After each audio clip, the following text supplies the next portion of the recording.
Dan Illman, Mike Beer, race number 9 at Saratoga on Friday. Part of the Belmont Stakes Festival, the Grade 2 Intercontinental Stakes. Fillies and mares, 5.5 furlongs on the turf. Let's take a look at this field when she's good. The 6 Roses for Deborah is one of the better turf sprinters, I believe, in the entire country, Mike, and she sure started off 2024 the right way with a nice win in the Giants Causeway at Keeneland over 2 next out winners. Yeah, with another triple-digit buyer, too. You're right. She could just very well be just the best horse in this race. Always gets good trips. Ran here twice, going over course and distance last summer. Dan, 2 smashing wins with big figures. Way the horse to beat.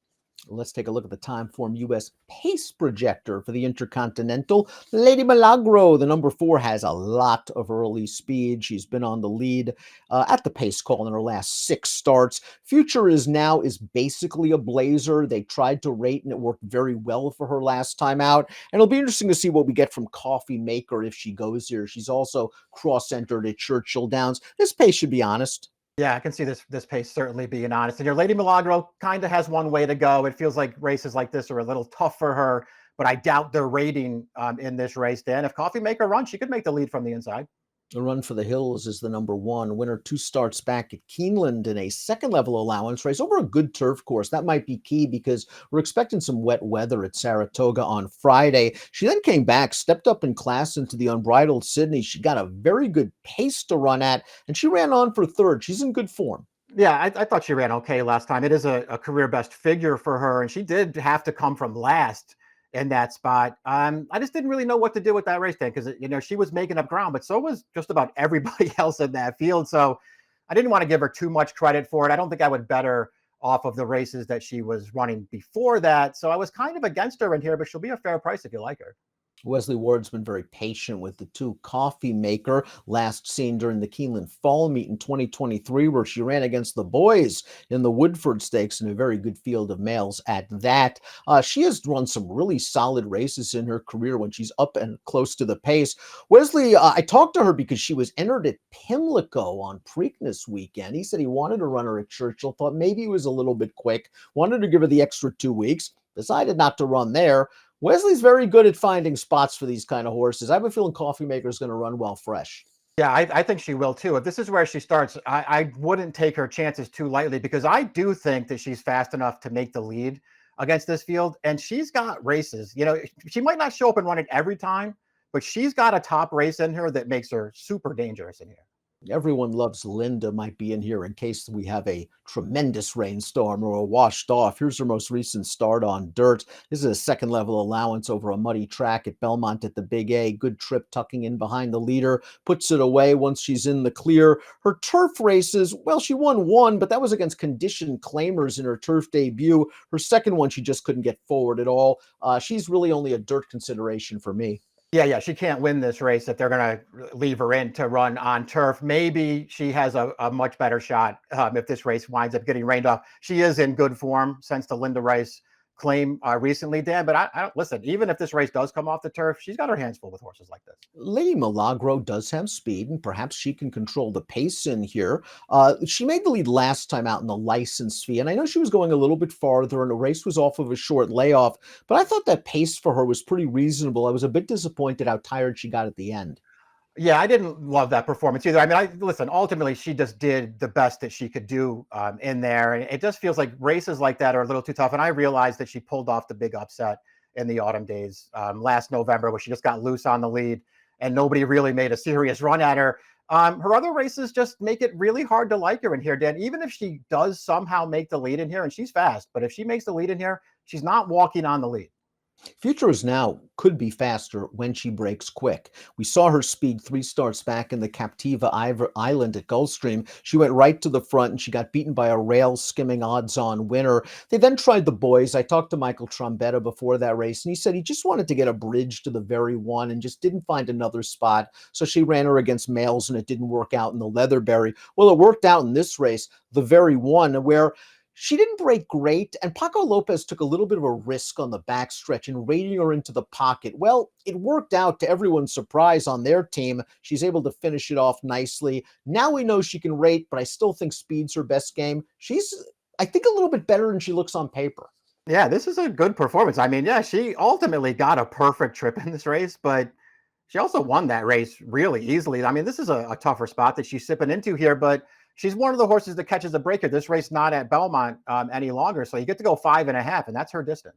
Roses for Deborah's only two losses last year after switching to the turf for Clement were the turf monster at Parks against boys over just a boggy turf course. I don't think it's going to be as wet at Saratoga on Friday. And then the Breeders' Cup Turf Sprint, where she was in against the males and some good ones at that. Here's the seasonal debut, the Giants Causeway. She settled behind a nice pace. And I think this is the kind of prep that Clement wanted to see, Mike. It was not a very stressful trip. She just found the rail on the backstretch, eased out, no traffic in front of her, and she just uses her class the final eighth of a mile. Yeah, big run here through the final furlong. She's just going to overpower the leaders and just win this race going away. And Irad didn't really have to get to the bottom of her to win it either, Dan. So all things good as far as that return from the layoff goes. She was so good last year, particularly in her two starts up here. And she's just one of those horses who won't be compromised by pace because she's super handy. You see how she finishes when she has to sit off of it. But if they're going slow in front of her, she'll be right up close.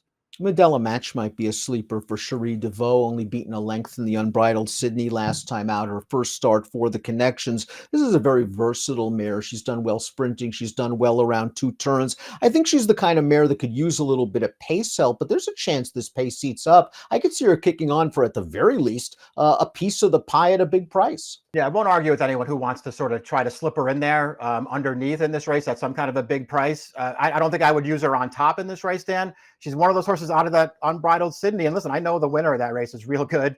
I just don't love that race overall. And this field, I just didn't see a big excuse for her there. She got a clean trip and she just wasn't quite good enough.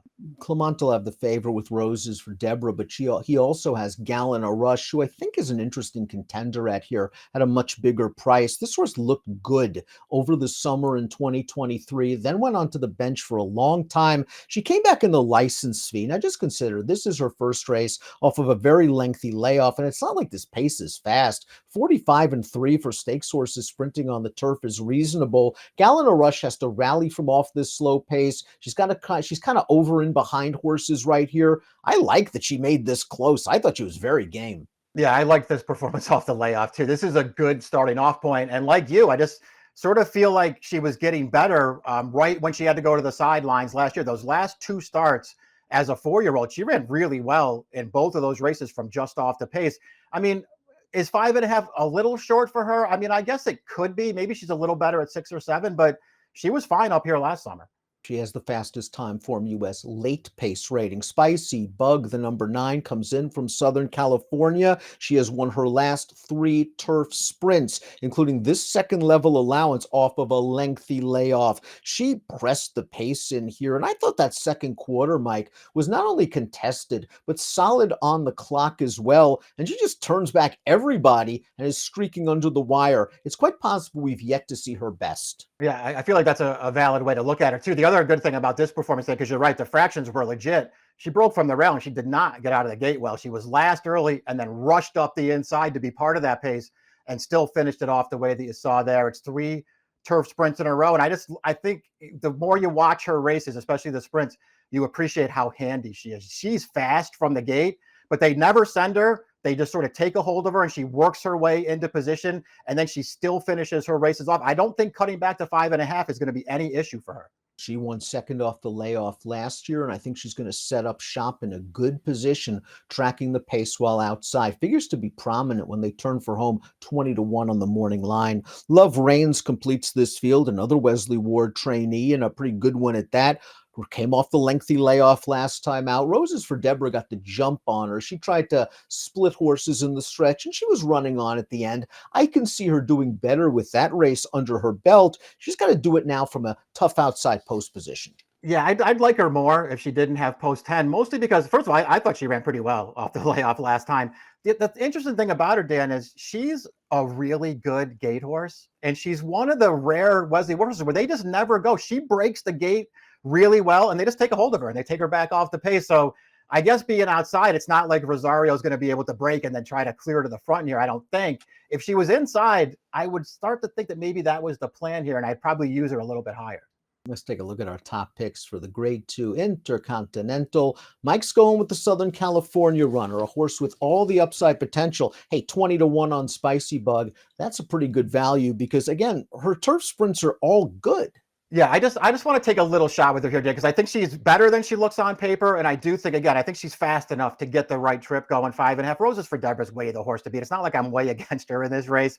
I'll use her prominently, and I'll also use Love Reigns. I think she's a horse who's another one. She looks good on paper anyway, but she might be even better than she looks. Yeah, Love Reigns is very, very honest. Just going to have to work out a trip. I think if Roses for Deborah comes with her best, she's going to be too good for these. But I'm a little bit interested in the one, especially if this pace seats up. I think Run for the Hills is slowly getting better at a price. 9, 6, 10, 8 for Mike, 6, 10, 5, 1 for me. It's the Intercontinental, 5.5 on the lawn at Saratoga, part of the Belmont Stakes Festival on Friday. Best of luck.